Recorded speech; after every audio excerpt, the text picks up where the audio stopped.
Hey, what's up everyone? Welcome into the channel. My name is Brent with Investing on the Go. Today, we are doing part of our Living at a Brokerage series. This is going to be week 7 of 2026, where we go ahead and cover our portfolio updates, any sells, buys that we did for this prior week. So we do have some updates this week on TDAQ, TSPY, and IWMI, which is a NEOS fund. We have some updates for these and ETFs this week.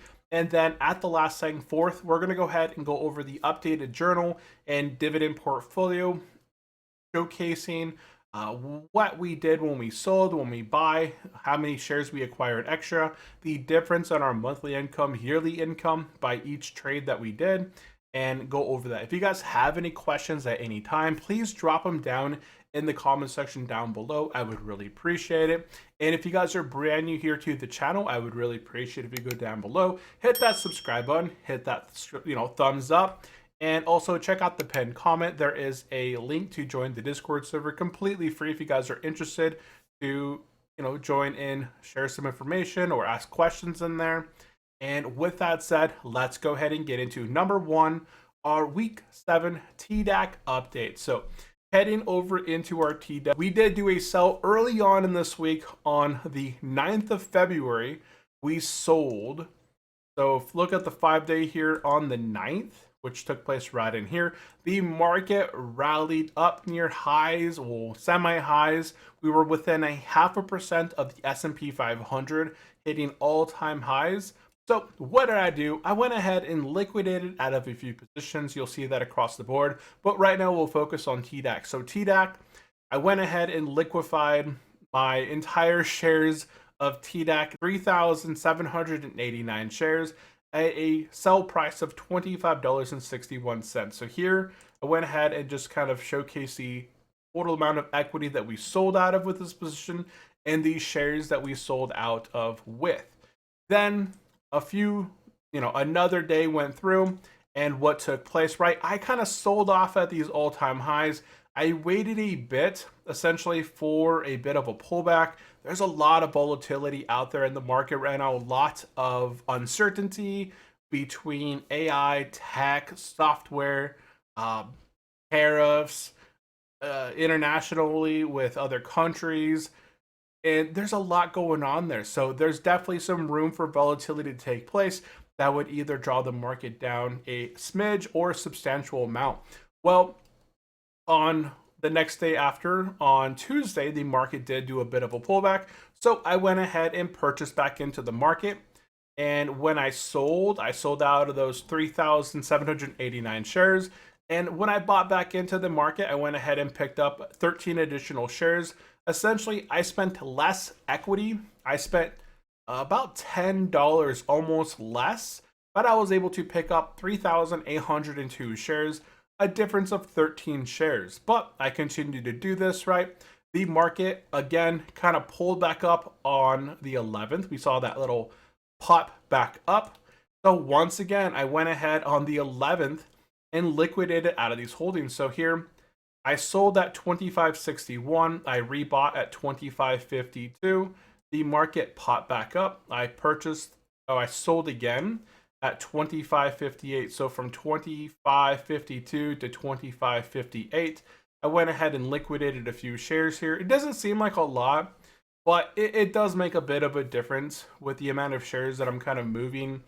So here we were able to sell out of our position again. Once again, I bought when it was a little bit lower, it moved high. I went ahead and exited the position again, and I exited with the full amount of shares that we had previously picked up, that 3,802, and then that was on the 11th, and that's right here. That morning, the market popped back up. I went ahead and liquidated out of some holdings, and then what took place? Well, on the 12th, I went ahead and re-entered into the market, but you can never time when you'll re-enter, if the market's going to be finding a bottom or if it's going to continue to fly and fall out. And I don't like selling on the way down because you never know where that bottom's going to be at. So if you're like, oh no, I'm going to liquidate right now as the market's kind of selling off and it bounces really quickly, and it's better to sell at highs, capturing gains, wait for a bit of a pullback, because there's always a little bit of a pullback, especially right now in these markets. There's definitely a lot of opportunity out there. So here on the 12th of February, here on the 12th, right? Let's go ahead, and I zoomed way too far in there. So 12th pops up right here.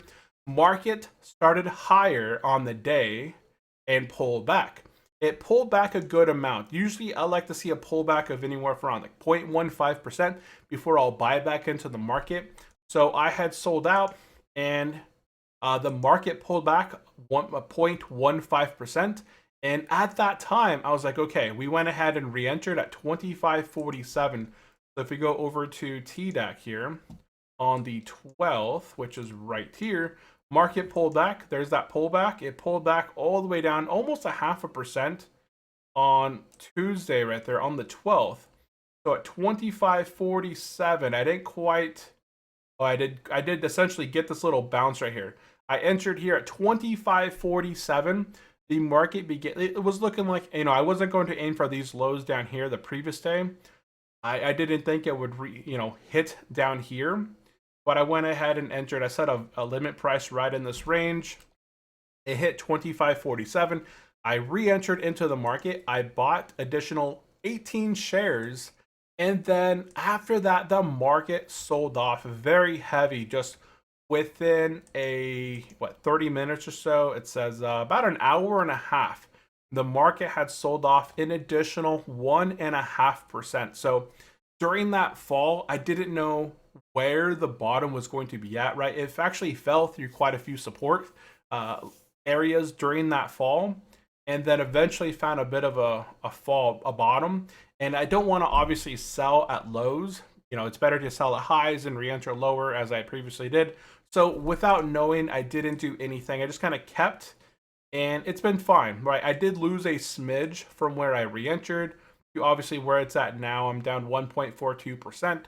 But if I had sold out right here, and for whatever reason the market did recover that 0.81% and it stayed up here, I would have lost that equity, and I don't want to have that happen. But we did pick up the 18 and 13 shares here. So I picked up 18 shares there and 13 shares there. So 31 shares we picked up additional of TDAQ before it kind of fell down into the dumps. But overall, I'm still good. I was able to accumulate 31 more shares. I lowered my initial cost basis in TDAQ. And yes, I am now down in the position for my average cost basis, but that's okay. Long term, that's why I'm looking at it long term. I just acquired 31 more shares with no additional equity needed. And, moving on to number 2, which is now TSPY. Same thing with TSPY. Same thing kind of took place here on the 9th. Market was essentially, once again, all-time highs. I know we were looking at TDAQ, and that's essentially QQQ. But SPY and QQQ, they move very kind of closely here. Same thing happened here on Monday the 9th. I went ahead and liquidated out of the market here at near these all-time highs, within a 0.5% of all-time highs.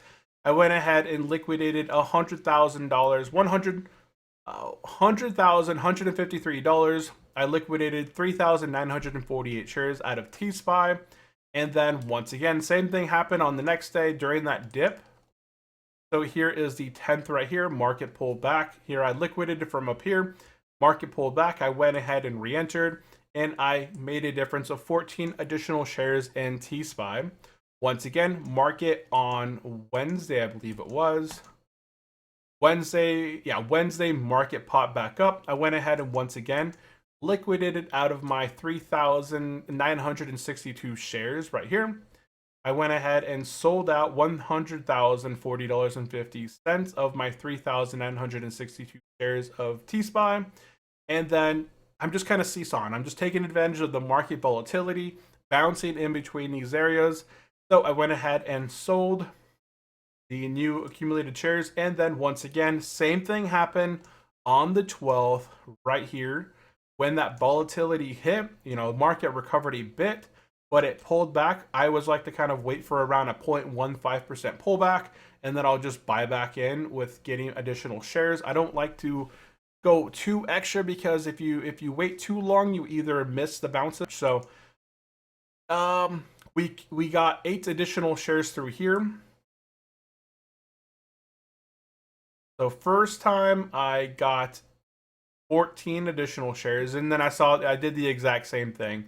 I liquidated my holdings, and then on the 12th, when the market looked like it was pulling back, here on the 12th, the market pulled back, and I bought right in this area here. It looked like it was going to go back up and recover to that, 695 rather than previously, but it fell off a hill and went down 1.45% with the SPY and stayed in this range, right? It's kind of near these lows right now at 681, but through and through all this, up and down movement, we were able to pick up 8 additional shares there and 14 there. So we picked up a total of 22 additional shares without any additional equity being added into the portfolio, right? I picked up 31 shares of TDAQ and 22 shares of TSPY without additional equity being used to buy back into the positions. All I did was sell at highs, recapture at lows, and hold when the market fell, because I don't know where the bottom's at.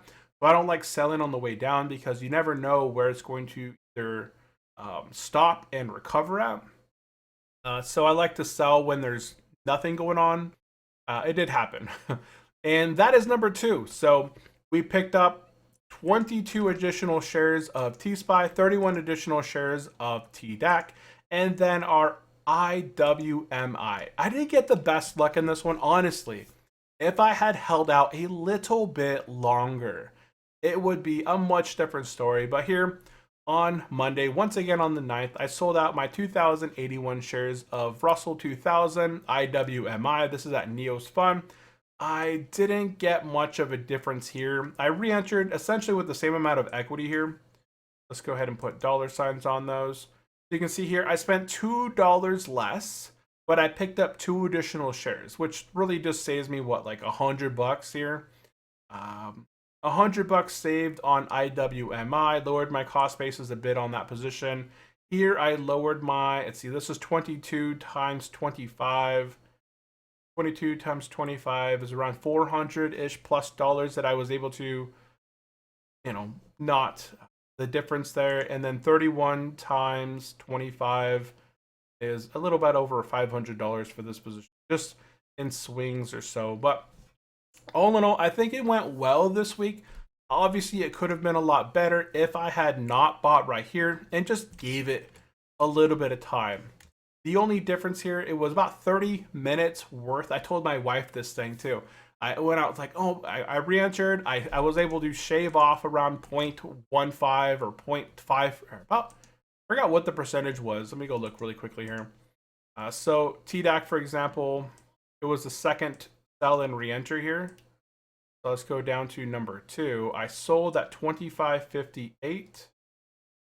and 25.47. So basically a 11-cent difference there in TDAQ. So 11 cents doesn't seem like a lot, guys. 11 cents. So it was 58 and 47. Okay, 25.58 and then 47. So that 25.58 and 25.47, it's only 11 cents, but that difference is 0.44%. So I was able to sell, capture that difference of 0.44%, pick up additional shares, and I didn't miss that, I didn't lose an additional 0.44. I just didn't miss out on that loss. I picked up additional shares. Yes, my portfolio did fall more, but it would have fallen a lot more from the top to the bottom than from the middle to the bottom where I bought in at. So that's how I look at it, right? So that is number 3. We've covered, our weekly updates on TDAQ, TSPY, and IWMI. Now, in terms of our weekly journal, I'm still trying to find exactly how I want to showcase how we're doing this on a weekly basis. Here's everything that took place this week on week 7. So we can see here when I liquidated my TDAQ, TSPY, and IWMI, these are all the sells from my sell price. The market has fallen 2.37 on TDAQ, 1.98 on TSPY, and 1.18 on IWMI. So imagine if I didn't buy back into the market this week, I would have deducted that loss, right? But we did buy back in. So when I bought back in that first time, here's those shares being bought back in. I'm down 1.98 from these repurchase, but again, I did sell TDAQ and TSPY right in here. And then my recent TDAQ and TSPY buys, I picked up those shares here. I'm down 1.82 on my TDAQ purchase and 1.36 on my TSPY purchase from re-entering. But like I said, when I bought TDAQ initially, I picked up 13 more shares. When I picked up TSPY initially, I picked up 14 shares, and then I picked up on the IWMI 2 additional shares. And then when I did it again, TDAQ, I picked up 18 additional shares. On TSPY, I picked up 8 additional shares. So all in all, it's fine. There's market volatility out there. That's to be expected with the market the way it is. Here's our updates in the journal. When it comes to our dividend portfolio, these numbers, I tried to get the calculation in here, the math, but these are showing way off to what Fidelity is actually showing. Fidelity is showing my BTCI position not down 41.17%. BTCI it's still down a substantial amount. It's down 34% is what Fidelity has it as. And that could be because Fidelity is taking the dividends that I've received. It's not lowering my cost basis inside of Fidelity. So my cost basis is still showing 52.60, which was the initial price that I purchased BTCI for. My cost basis isn't going down by the amount of dividends that I'm being paid out. I've had 3 dividend payments from BTCI starting back in, I believe, November, October timeframe. And I don't think my cost basis hasn't been lowered because of that inside of Fidelity. So it could just be a little bit off within here. Now, IAUI, that's the gold. That's fine the way it is. It's still slightly off as well. Inside Fidelity, it shows an increase of 8.74 versus this is 8.38.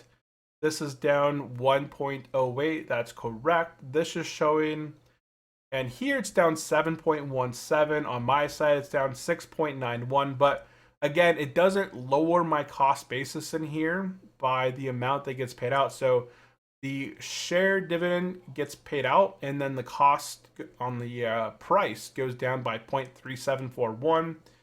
So my average cost basis is those dividends getting paid out to me. I've only received 1 dividend payment from TDAQ and 1 dividend payment from TSPY.